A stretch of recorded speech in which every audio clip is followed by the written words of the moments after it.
Oh, greetings, Pathfinders! I'm your host, Dustin Knight, and welcome back to another edition of Infiknight Reviews. There we have it. Tonight, we are going over 4 different Ancestries of Golarion.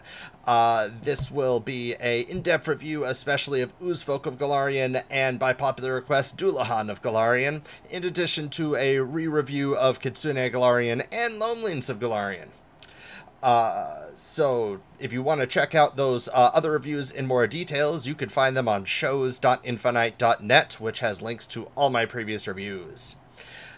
First, though, I do need to clarify that all views on this show are my own and have not been reviewed or endorsed by Paizo. My ongoing goal is to showcase and review as many third-party Pathfinder and Starfinder products as possible. So, if everyone's ready to start the show, we will head off. But first, I do have some really exciting news. First and foremost, all over my Discord, my Infinite Possibilities Discord server, which can be found at infiknight.net, it's been announced that several of us have gotten emails to be invited to the Infinite Masters program. So if you are a long time Pathfinder Infinite creator, definitely check your inbox, check your spam filter, do whatever you can to see if OBS wants to invite you into the program. And if not, just keep creating, and if you need more creator resources, feedback, or want to collaborate with other creators, definitely check out our Discord at infiknight.net.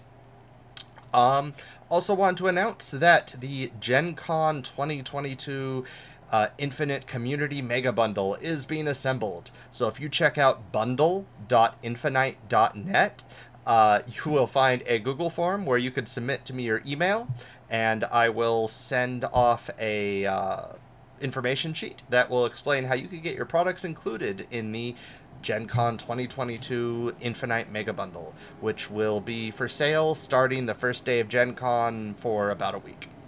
And I'm, of course, really excited about that, because we've already got some incredibly talented and awesome creators with some amazing products already added to the bundle, and I'm sure we're going to see some more as time goes on. Alright. In addition, a little quick announcement. I just had my own product come out, Spell Tricksters of Last Wall. Just came out about 30 minutes ago. So if you liked spell tricks, I have a number of fans who have specifically asked me to release more spell tricks, and I made spell tricks for every single spell in Knights of Last Wall.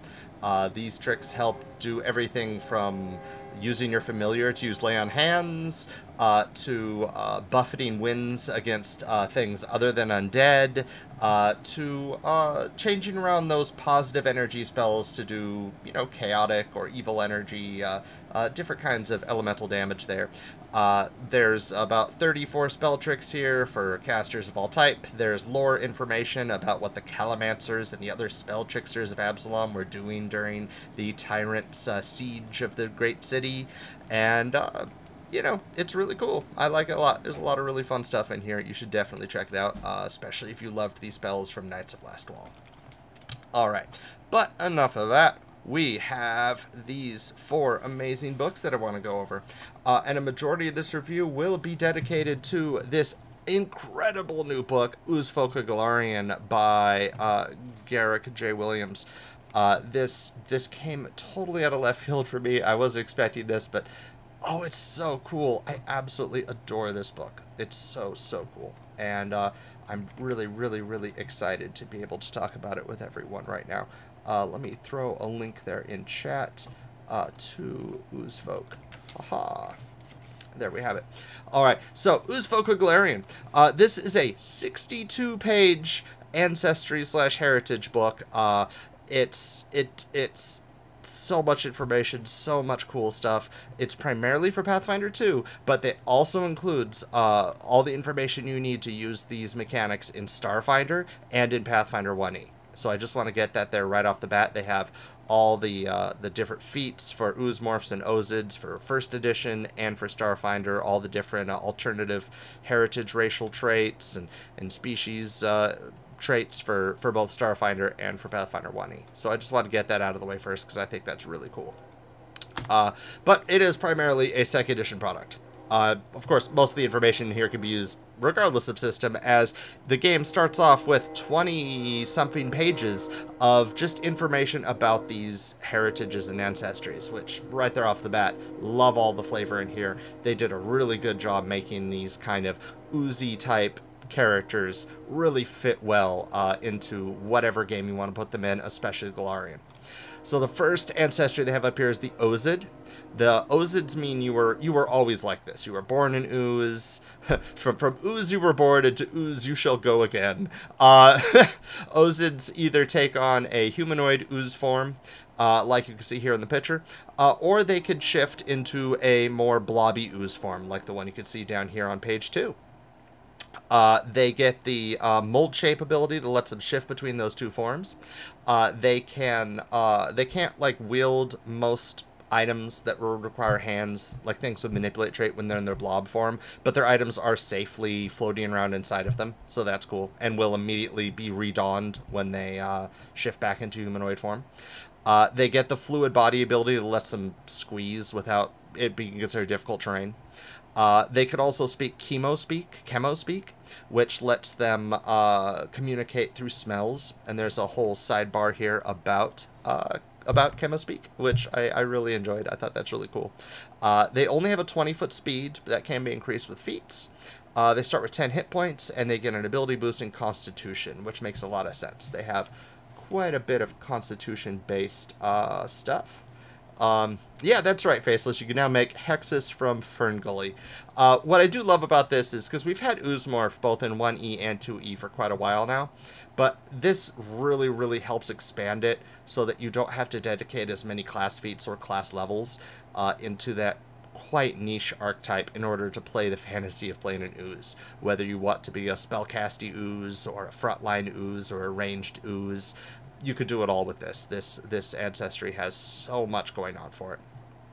Tons of information here about their physiology and biology, what other ancestries might think of you.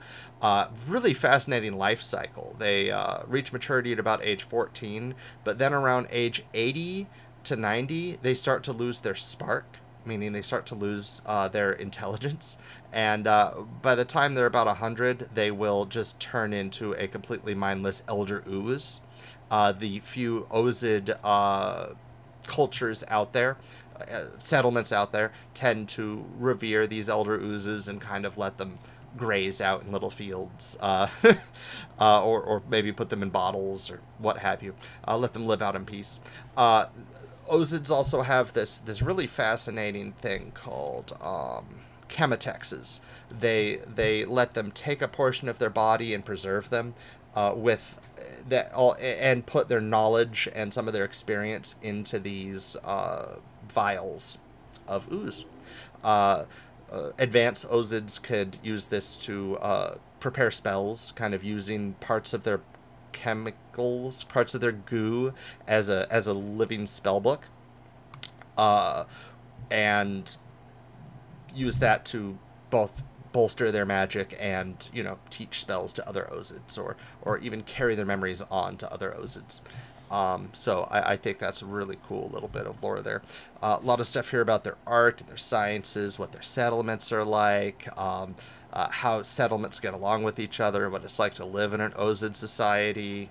Lots of cool stuff in here.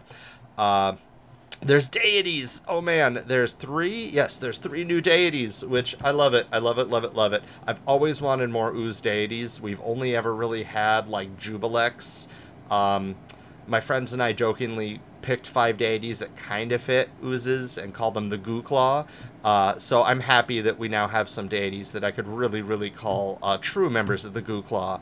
Entria, the all-encompassing, is all about community, unity, the Ozids all being together, treating Ozids as allies, diplomacy. It's a neutral line deity. Whereas Amathea, the prismatic Morphus, is more about self-expression, evolution of the self, improving yourself, as a chaotic good deity. And Nell, the primordial loathing, is a chaotic neutral deity, kind of siding toward evil there, who's more about the necessity of survival, primal anarchy, not being reliant on social machinations. So it's more like I almost want to put primalist deity for the oozes. So I love that. I really like their holy symbols here are awesome. Just shout out right now though to the artwork. The artwork, like check this out. Here's a Chem Keeper, Chemetex Keeper, an older Ozid. Here's like you got your rogue Ozid. Love the art in here, and I'm gonna squeal over all the art in here as we go along in this review. Here we go. Oh yeah, here we have a cat Ozid. Love that expression. Like here's his ooze form and his humanoid form. Oh, it's so cool. You got some example names, how to come up with their names. You got Plop, Squick, Thunk, Zert. Love these names. And information about adventure Ozids and Ozids of the Inner Sea, where you can find them, what other people in the Inner Sea think about them, how Ozids formed in these different regions in the Inner Sea. A lot of them in northern Garand. Right. And then we get a whole 2 pages of heritages. So many different heritages, and I love it. You have some, like, I call them elemental heritages. You got Magma Ozid, get, like, dim light and fire resistance. You got Tundra Ozids, get cold resistance. Acidic Ozids, get acid resistance. That's all really cool. Then you got Ink Ozids. They can leave ink spots behind, make it hard for people to stealth. It makes it a little easier for them to stealth. There's even a whole thing in here about like oozmorphs and Ozids from T and Shaw who do calligraphy with their bodies by dancing around. I gotta show you the art for that really quick. We're just gonna skip ahead. Look at this artwork for that. Right here. There's one. Calligraphy dancer. It's a background. They have whole 4 pages of unique backgrounds, by the way. Love, love, love the idea of ink oozes that draw, you know, do calligraphy with their body as they dance. I think is really cool. And obviously, I have some bias here for the 4-tailed Kitsune Ozid and or oozmorph doing this calligraphy dance. Writing the kanji for Kitsune with his paws as he dances. I love it. It's so cool. Anyway, we'll get back down here, though, to the Ozid ancestry. You got sticky Ozids that can climb because they're so sticky. You got slimy Ozids that are hard to grapple and have a 25-foot speed instead of 20. You got verdant Ozids that can photosynthesize, so they don't need a bunch of food. Oh, Monty in chat said Kitsune Warloos. Oh man, I love it. I gotta repost that on Twitter or something. Thank you for that. Pliant Ozids are squishy, so they don't take as much fall damage. Constructor Ozids. Oh, this is a whole thing. This is so cool. So there's this whole line of feats and an heritage here for Ozids who have like a forge inside their bodies. It plays up that idea of eating components and then crafting them inside your body and spitting them up. That time I got reincarnated into a slime kind of fantasy. The constructor ooze by default, you're trained in crafting. Your body functions as a formula book. You could devour consumed written formulas to add them to your body. And when you consume raw materials, you could craft them inside your body, using your body as a set of worn blacksmithing tools. That does not count against your limit for worn tool sets. Great. You can only craft items that don't have a bulk higher than your constitution modifier minimum 1. So I think that's really fun. Just being able to, like, use your downtime, especially if you're, like, just moving around or whatever, to, like, oh, yeah, inside my body I'm crafting this right now, and I'll spit it up later. Especially if you want to, like, really min-max your crafting, go into, like, heroic crafting rules, another Pathfinder Infinite product, and really maximize how much you could craft per hour. You could definitely start spreading stuff out really quickly. I think that's really fun. There's an alchemical Ozid. They get either a bomb, elixir, or poison that their body naturally makes. You get regents equal to your level if you're not an alchemist, so it might even be a little better for non-alchemists in this case. And you can either do the bomb damage when you use a pseudopod attack, or bestow the elixir onto somebody you could touch, or even add the poisons to your pseudopod attacks. I think that's really cool. There's a lot of alchemical stuff in here, of course. When you think oozes, you got to think alchemical. There's also a mimic ooze. They can shape their body around to look like other people. Of course, you'll still basically look like an ooze without taking a few other feats.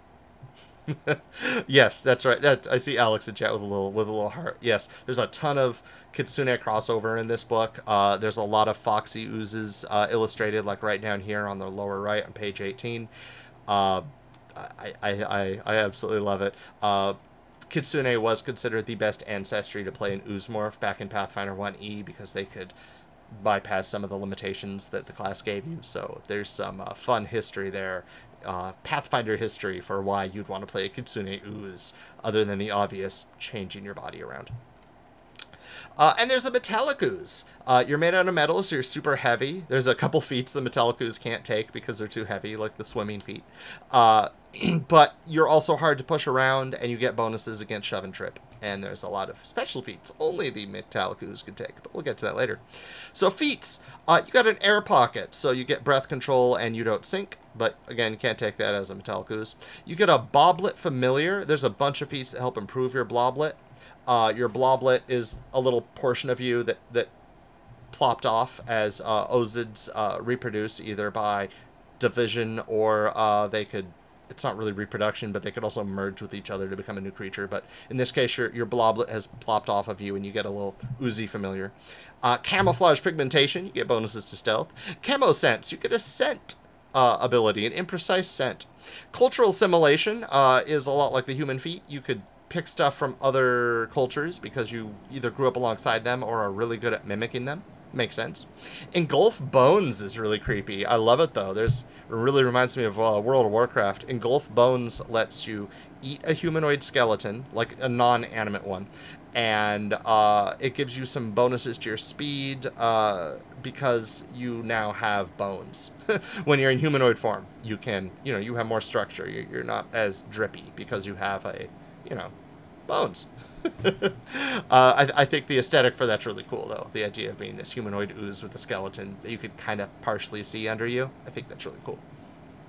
Flatten shape lets you drop prone and take cover as a single action anywhere, which is really cool. You could play like an ooze sniper or something. I mean, you couldn't use your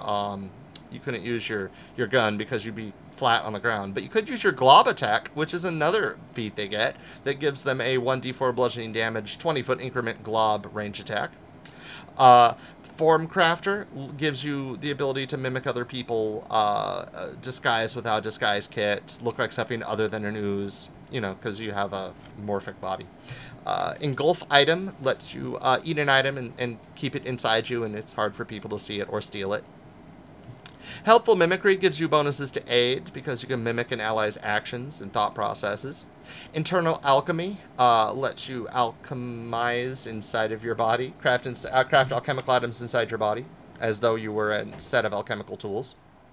Ozid Lore and Ozid Weapon Familiarity are your standard ancestry feats that do such a thing. There are special ooze weapons in this book that we'll get to later that the Weapon Familiarity Chain of Feats lets you get access and power up. Personal Arcana lets you basically form a chemotex inside your body, and you could cast a cantrip, and that levels up. There are more feats, gives you first level, second level, third level spells. Very much reminds me of the Red Man's Assassin feats do that. There's another ancestry. I want to say Konrasu can do that too. But yeah, Primal Essence gives you Gale Blast or Produce Flame as a primal innate cantrip at will. Pseudopod attack will give you your pseudopod. There are 4 different types of pseudopod attacks, either long with reach, swiping with sweep and forceful, nimble for the agile finesse oozes, or a powerful one that does a d8 of damage but has no traits. You get to only choose one when you take the feat, but there are later feats that let you switch between them. Shape Training lets you do more stuff with Mold Shape to get some bonuses to athletics and crafting to counter polymorph effects affecting you. Sling Attack, oh, I love this, lets you shoot sling bullets out of your body because it's for pliant oozes, the really stretchy oozes. So you're like stretching your body to boing and shoot out rocks at people. I think that's really fun. Symbiotic Plant, you have a little plant that grows inside of you and you gain the Entangling Vine ability. Cool. Lets you lash out with a ranged unarmed attack that can make people lose movement speed. And Toxin Resistance gives you bonuses against diseases and poisons. At 5th level, you can get a climb speed with adhesive grip. You could become stealthier with amorphous stealth by liquefying your body to hide inside a container. So you could become a puddle. Love it, love it. You get higher level spells. You could literally create a puddle out of your body once a day that has different effects depending on what type of ooze you are. Like you could do elemental damage. You can make it stickier so people could not move from the space if they accidentally step in it. They could slip and fall if you're a slime ooze. I love this. If you're an ink ooze and they step in it, they leave behind a trail of ink, so they get penalties to stealth. There's just a lot of cool stuff you're doing with Create Puddle. Engulf Companion can let you store a single willing ally as long as they're tiny or smaller. I do want to note that the ooze, it is a small and medium-sized ancestry because you got the 2 forms. I do wish that Engulf Companion lets you nom down larger allies if you were suddenly larger, but that's pretty easy to educate if you're a GM. I would let my ooze morphs do it. Explosive Glob lets you explode alchemical reagents when you use a pseudopod or glob attack. Feign Messy Demise is a reaction you can do to pretend you're dead by just melting into a puddle when somebody hits you with damage.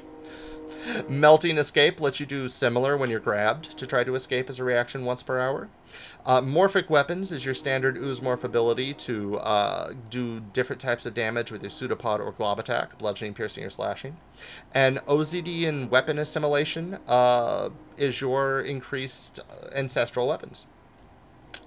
There's these great sidebars throughout the book, like here, Ozid's Dine Alone, about how most Ozids prefer dining alone because you can see the food digest and it's considered kind of crude and they understand that it doesn't look the best. So, you know, little things like that really help make this ancestry feel alive and like a totally well thought out, well developed, just such a cool ancestry. I absolutely love it. Roll Up gives you a ball form where you get increased speed because you could roll around. Secondary Pseudopod gives you a second attack that lets you, a second Pseudopod that lets you use more manipulate actions despite being in ooze form. Unassuming Form lets you turn into an unassuming puddle. I love it. Back in Savannah, all of our ooze morph characters would perform unassuming puddle or perform puddle. I forget what we called it back then, but so I'm really happy to see this as a feat. If we get a chance to play together again, I'd love if we all played as Ozids. That would be hilarious and fun. Swift Swimmer gives you a swim speed, higher swim speed if you're an aquatic ooze. Shape Expertise lets you roll more additional saving throws against transmutation effects you might not want. And Potent Reagents increases your alchemical stuff.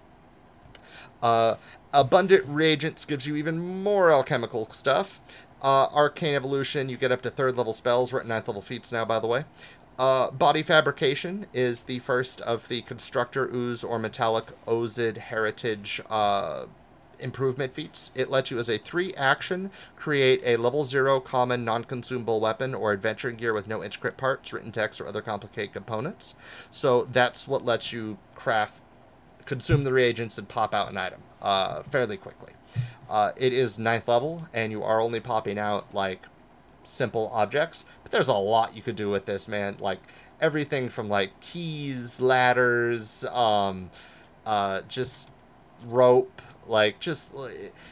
This is great for that character where you want to play that kind of character who always has the mundane item solution for any problem, but you don't want to have 14 pages of mundane gear and start asking your GM to like price stuff like, how much would a replacement doorknob with a different lock in it cost? You know, yeah, no, just take Body Fabrication, do cool stuff with that. Critical Pseudopod gives you a special effect when you critically hit with your Pseudopod or Glob attack, mostly extra persistent damage.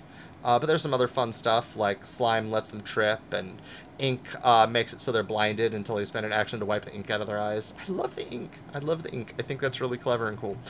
Flexible Reach gives you can spend a single action to get an additional 5 foot of extra reach when trying to interact with an object beyond your range. Fluid Compression gives you even more compression abilities. You could go through even smaller spaces. Greater Ooze Form at level 9. Once per day, for 2 actions, you could enter a battle form as a medium-sized big ooze. So you could turn into like a gelatinous cube or a pudding or what have you. Shape Mastery gives you even more counteract effects against transmutation affecting you. Solar Heating lets you regain hit points as long as you're out in the sun if you're a plant ooze. Internal Engineering lets you dismantle and study objects that you've consumed if you're a constructor ooze. It effectively gives you the crafting formula for objects that you're willing to destroy inside of your body. So that's really cool. Like, everything from like, oh, we got this key to this prison cell, but they might catch us with the key, so just learn it and you can pop one out later.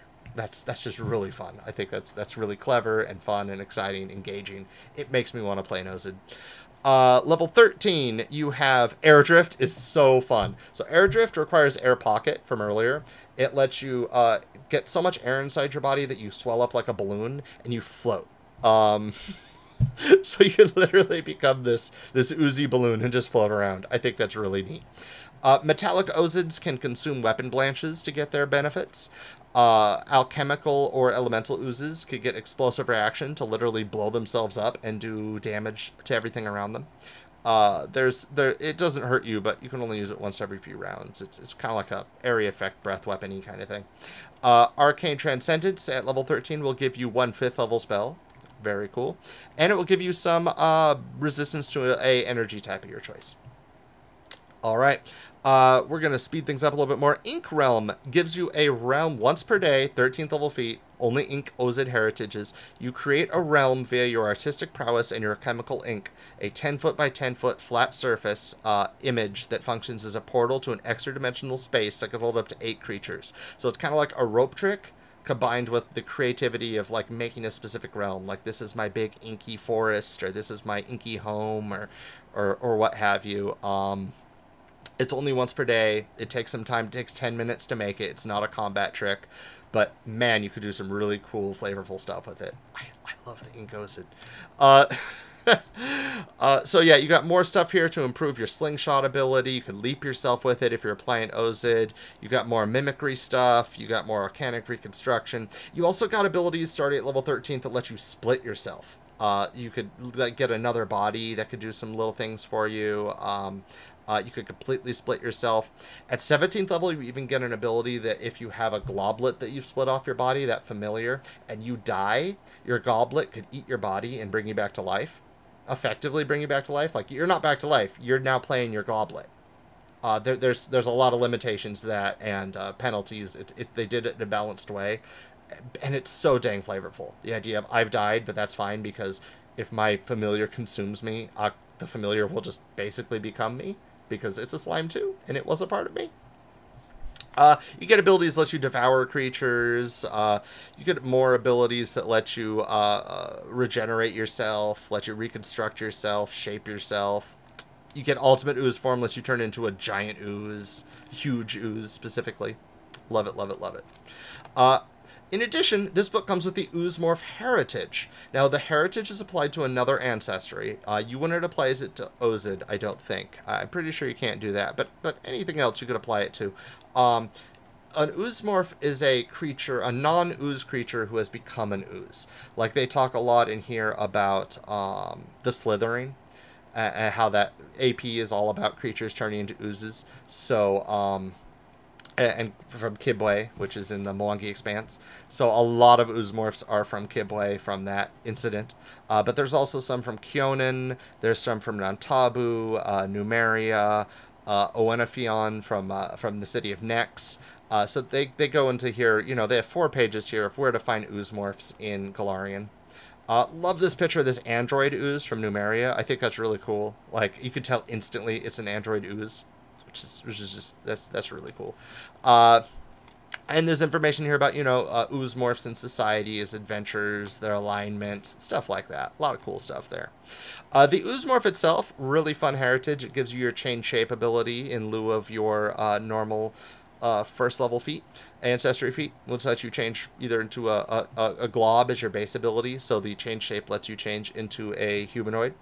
It then gives you access to a bunch of fun ancestry feats, let you change back into different forms, different humanoid forms, Gives you a lot of abilities that are very, very much like the Ozid.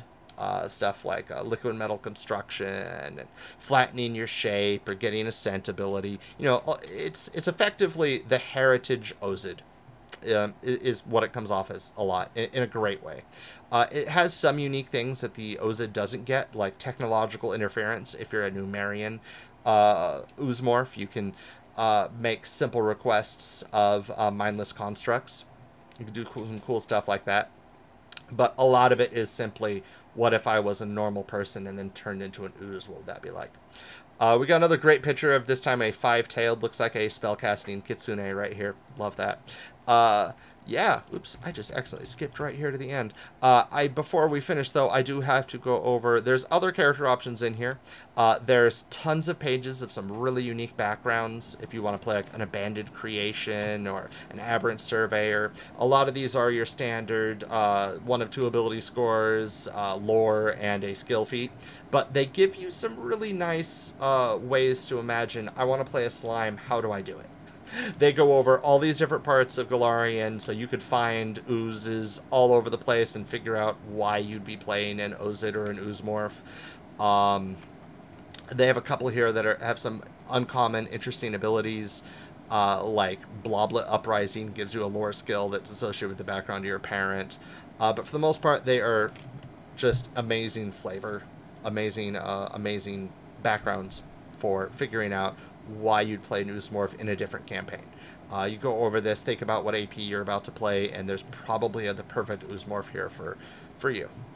The rare one is Fusion Child. That means that you were the child of 2 Ozids who fused together, which lets you select 2 common backgrounds that each grant training and a lore skill. You get both lore skills, but in addition, you also get dubious knowledge. So there's some cool stuff you got there. There's also information here about a Ooze Eidolon. If you want to play an Ooze Summoner and you want a special Eidolon that can split and envelop people as they stride, there's complete information here about that. There's also some new Summoner feats for giving your Ooze Eidolon some special abilities, melding into it if you're also an Ozid, or making it so that while you're melded with it, you won't take damage with Amorphous Defense, or bolstering it with Boost Eidolon or Reinforce Eidolon while you're melded into it.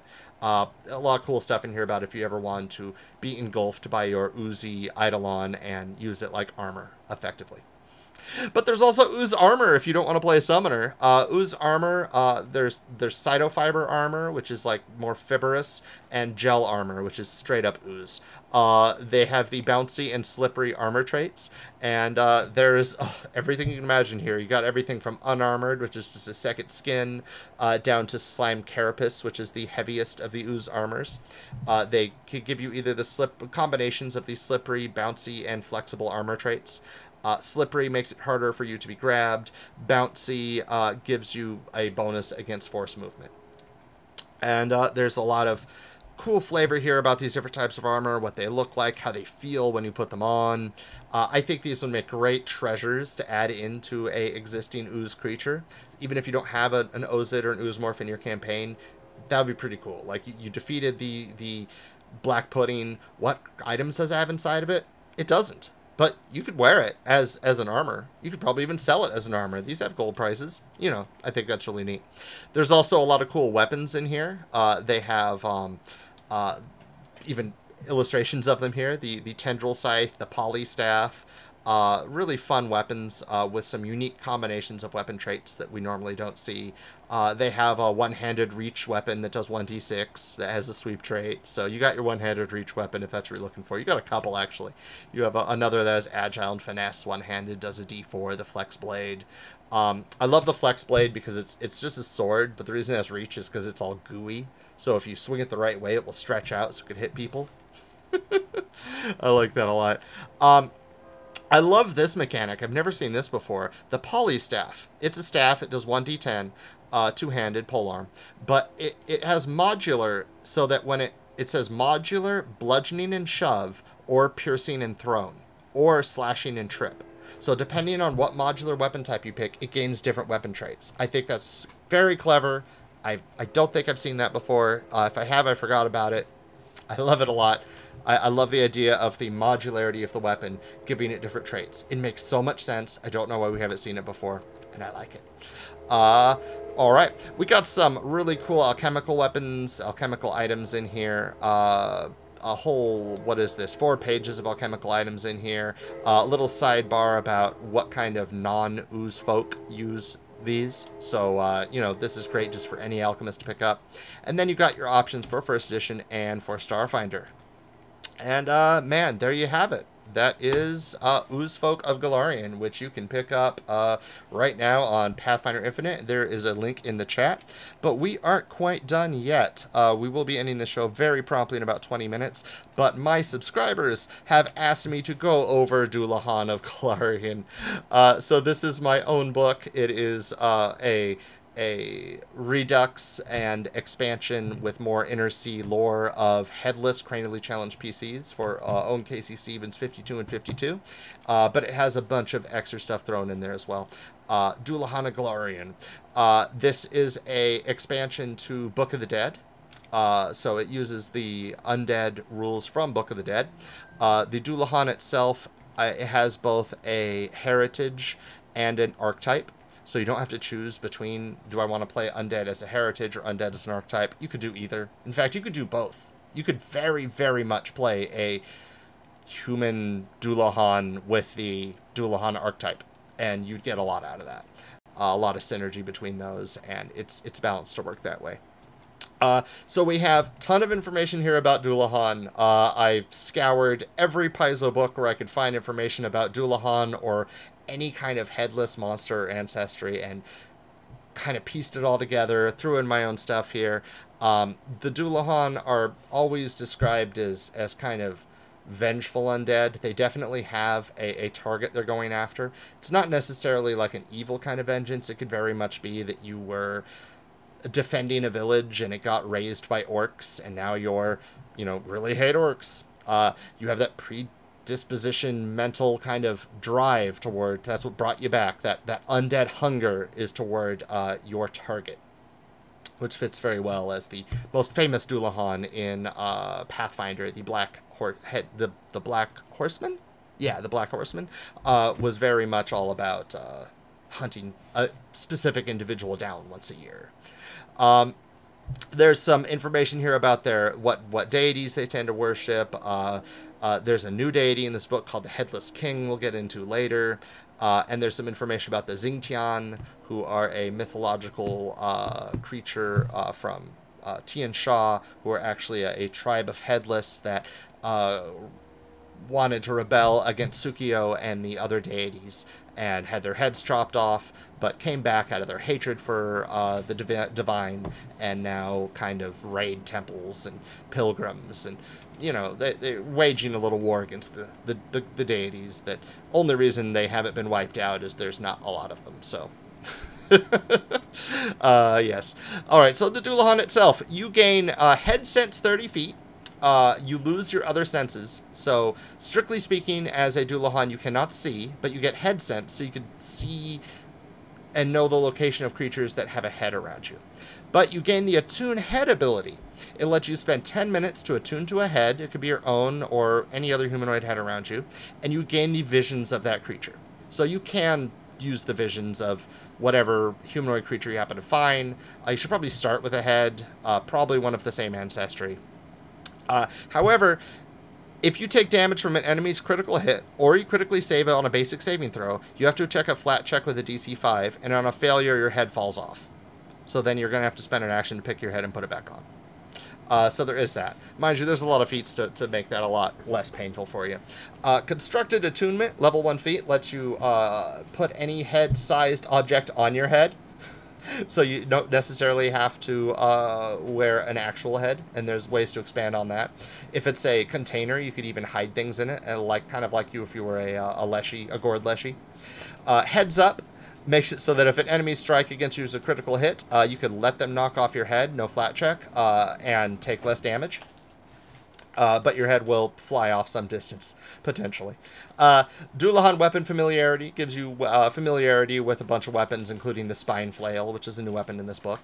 And it lets you use your Daikyu without limit to its firing range. You no longer have to choose between left and right because you don't have a head that you have to move your bow over as much, which kind of fits the lore, honestly. There's a lot of lore about the Headless Horseman being better at riding a horse because his head isn't in the way as much. It doesn't get jostled around as much on his neck, and he can see further by raising it up, which is another feat we have in here.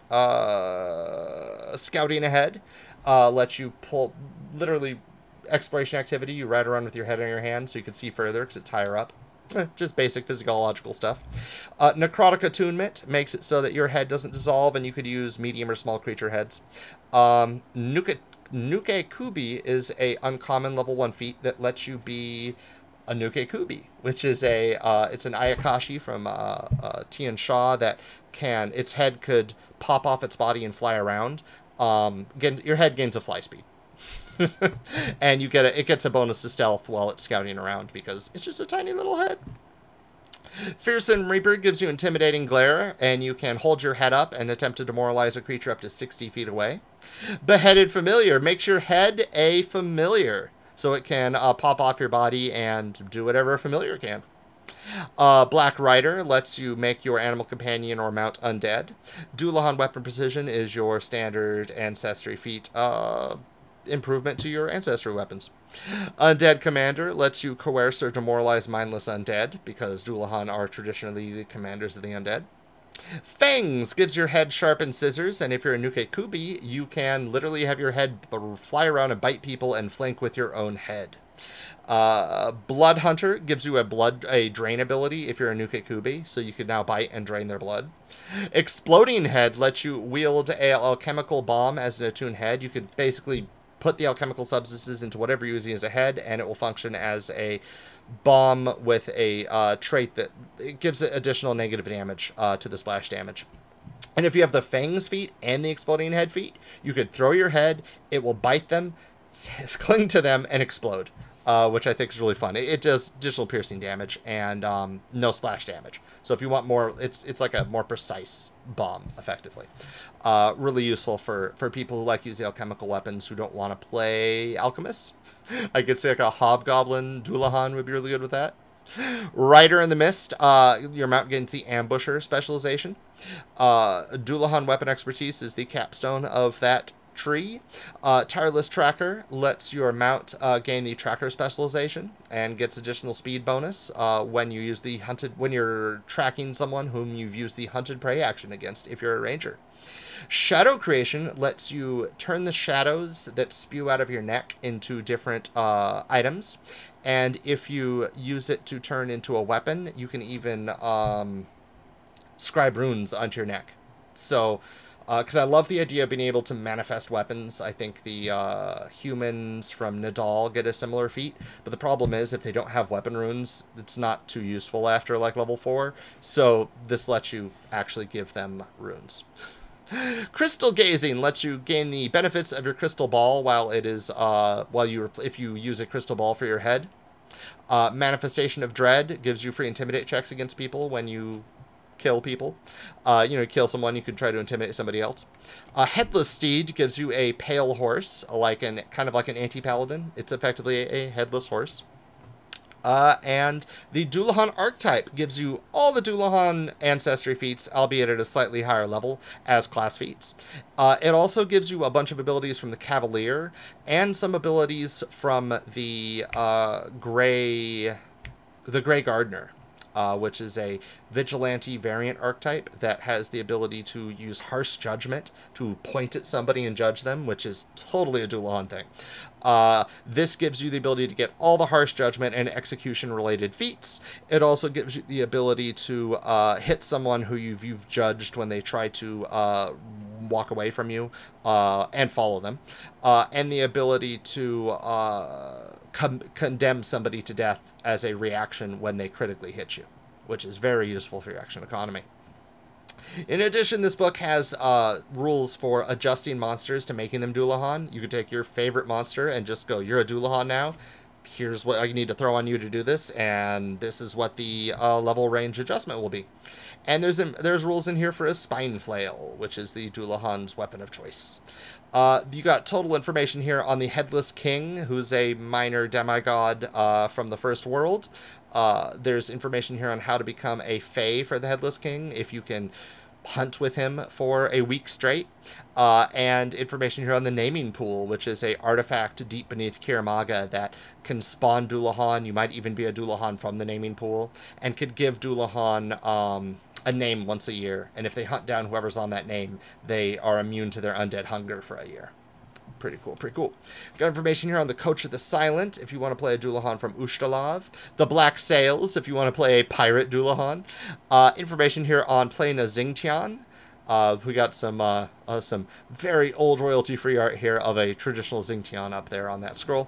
And there you have it. Dullahan and Golarion, an expansion to Book of the Dead.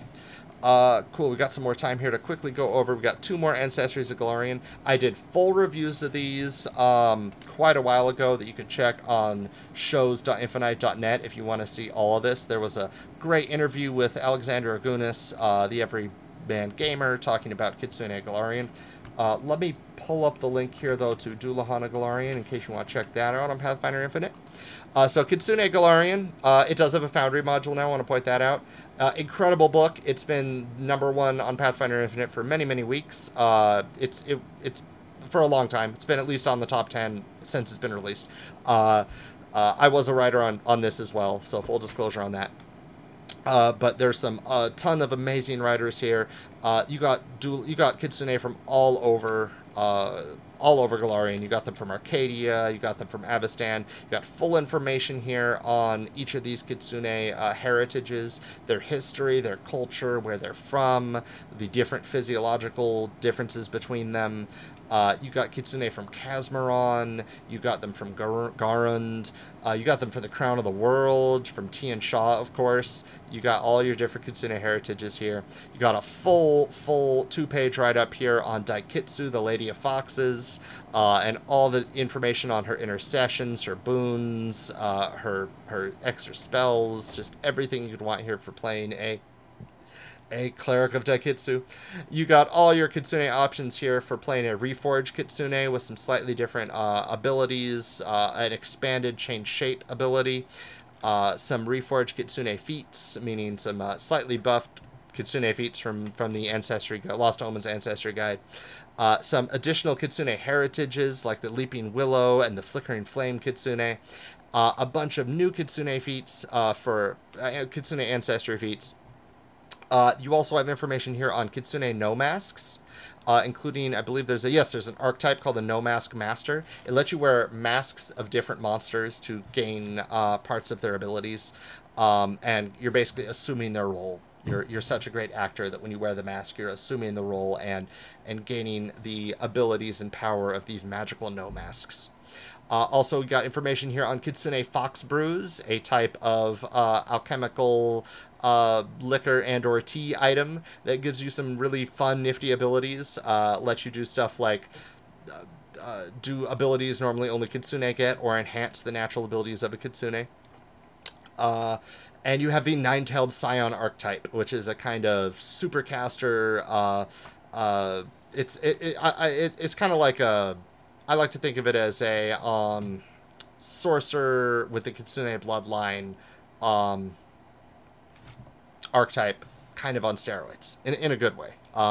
It's all about getting multiple tails as fast as possible. You could qualify for Kitsune Heritage Feats as class feats. You can pick up a bunch of innate spells with your Fox Font, and you could do some really cool stuff with your Foxfire, like Spell Strike.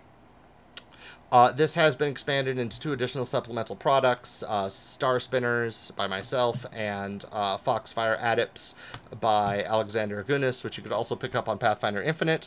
They also have Foundry support, and they let you do everything you could ever imagine doing as a Kitsune and more. All right. And we also have, I can't forget this, Lomelings of Golarion, one of the first Pathfinder Infinite books by Michael Sayer of Paizo fame. Lomelings of Golarion is a really cool ancestry. These are mole people, as you can see here. There is full information here about their society, their alignment, how they fit in with Golarion has been added into this. It's really a really fun ancestry. There's the thing that gets me most about this is it managed to create a burrowing ancestry that I would allow in my games. I'm usually not a big fan of my players getting burrow because I like walls in dungeons to help guide my players through. I like monsters being able to hide in caves or go underground to avoid combat. And burrowing speeds tend to usually invalidate those tactics. In this case, totally doesn't. The way they did burrowing in this book is really cool. You could only use scent while you're burrowing at a range of 20 feet. Other creatures can have to squeeze to crawl behind you. They can only go through certain types of material until you get feats. And by the time you qualify for those feats, it's balanced and fair. I like it a lot. So they have some feats here that are from other ancestries as well, like Harmlessly Cute and Burrowing Elocutionist from the Leshy and Gnome, respectively. And then they have unique Lomeling feats. You go through here, there's just a ton of really fun Lomeling feats in here, and you can see the full Lomeling review at shows.infiknight.net, as I've gone over all of these on that review. Some highlights include everything from stuff that improves your ability to use your claws as a Lomeling, crafting temporary armaments from soil and clay, I think is really fun and flavorful for a Lomeling. You could even create shields out of soil, which is really cool. You know, if your shield breaks, you could just spend some time making a new one out of dirt. I think that's really neat. You got a lot of stuff here to improving your scent. Natural for mole people to do that, right? And like I said, you've got pages and pages and pages of different mole people, different Lomelings from across Golarion. They got them on the Isle of Kortos, where they were said to have possibly been made by Eridan. You got them in Irison, Druma. Lots of information here. Wherever you are in the Inner Sea, there's a Lomeling community close enough for it to make sense for your character to be a Lomeling. Plus, you know, they burrow. They get around. You could play a Lomeling in any campaign. So, yeah. Lomelings of Golarion. Love the artwork. Love the mechanics. It's a really, really solid ancestry. And if you've ever wanted to play a mole person, this is a solid product. And I will go ahead and put that link in the chat. Oh, before the show ends, I also want to put Spell Tricksters of Last Wall in the chat as well. One little more shout out to that. My newest product just came out, I guess, an hour and 20 minutes ago at this point. Spell Tricksters of Last Wall. It's spell tricks for every spell in Knights of Last Wall. But we go over that in detail. If people ever want me to go over Spell Tricksters, I can. But, yeah. But next week, we definitely can't do it, because next week we are going to have Mark Seifter. Mark Seifter will be on Infinite Reviews talking about Eldamon. When I saw the Eldamon card game, I went, I need to talk about that with someone. Like, I love cards. I love Pokemon. I love monster games. And it looks like an incredible third-party product that I would like to talk about and highlight on my show. So if you come by next week, we'll be talking to Mark Seifter about Eldamon and all the other third-party awesomeness that's coming out from Roll for Combat and Battle Zoo. In addition, once more, if you are a Infinite creator and you are interested in being highlighted in this year's Gen Con 2022 Community Mega Bundle, go ahead and check that out. Also on Pathfinder Infinite right now, another bundle dropped today that you should definitely check out. It is called, I don't want to get the name wrong, the Protector Bundle. This bundle includes all of the I just want to double check they don't mess this up. The Protector Bundle includes all of the James Beck Protector character classes, the Ironclad, the Stalwart Defender, the Vanguard, the Samurai, Champion Reforged, all of these Martial Defender classes. That's what I would say this bundle is themed around. Martial Defense classes. A portion of this bundle is going to charity to help with abortion rights. So definitely check this out. I will link that in the chat. And if you have purchased any of those items before, like every bundle, it will discount the price. So that's great. And there we have it. The Ancestries of Golarion. Thank you very much for showing up, everybody. Make sure to check out Booster Bestiary on Tuesday. Gen Con is coming up, and we'll have a lot of really exciting stuff, both during Gen Con and immediately following it, as there is going to be so much Pathfinder and Starfinder Infinite content and Infinite news in August that I can't wait. So, once again, thank you very much for joining us. Make sure to check out our Discord at Infiknight.net. Special thank you to all our subscribers and everybody in chat. And remember, there is infinite possibilities with Infinite reviews.